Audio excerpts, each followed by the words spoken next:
Police ने मदरसे में तालिब इल्म से ज्यादती करने वाले मुफ्ती अजीज उर रहमान को गिरफ्तार कर लिया है। तफसीलात जानेंगे जियो न्यूज के नुमाइंदे अहमद फराज से। अहमद फराज, अपडेट कीजिएगा।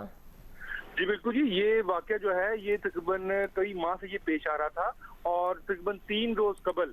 ये सदर में एक मदरसा है और इस मदरसे में ये मुफ्ती अजीज उर रहमान जो थे ये यहाँ पर पढ़ाते थे और यहाँ पर एक शागिर्द था साबिर शाह, और साबिर शाह ने ही 3 दिन पहले एक वीडियो वायरल की थी, बल्कि सिर्फ एक नहीं कई वीडियोस वायरल हुई थी, जिसके बाद जो है वो लाहौर पुलिस जो है वो हरकत में आई थी और सोशल मीडिया पर ये जो वीडियोस थी ये वायरल होने के बाद एक तूफान मच गया था कि ये क्या वाक़या हो रहा है, इस वाक़े के बाद इस मुफ्ती को क्यों नहीं गिरफ्तार किया जा रहा। जब ये वीडियोस वायरल हुई तो पुलिस ने मुकदमा तो दर्ज कर लिया। ये जो मुकदमा था ये साबिर शाह की मदीर में दर्ज किया गया, क्योंकि जब ये वीडियो वायरल हुई तो 24 घंटे तक वो जो साबिर शाह था उसका मोबाइल ऑफ था, वो ट्रेस नहीं हो रहा था, जिसके बाद बड़ी मुश्किल से पुलिस ने उसको फिर सवात से जो है उसको ट्रेस किया था और उसको सवात से लाकर, क्योंकि उसने एक वीडियो सोशल मीडिया पे ये भी पैगाम दिया था कि अगर मुफ्ती अजीज उर रहमान को गिरफ्तार ना किया गया, मुकदमा दर्ज ना किया गया तो वो खुदकुशी कर लेगा, और वो अपनी जान बचाने के लिए यहाँ से लाहौर से वो सवात फरार हो गया था, जिसका उसको सवात से ट्रेस करके लाया गया और फिर उसकी मुद्दत में एक मुकदमा दर्ज किया गया 377 और 506 की दफा के तहत,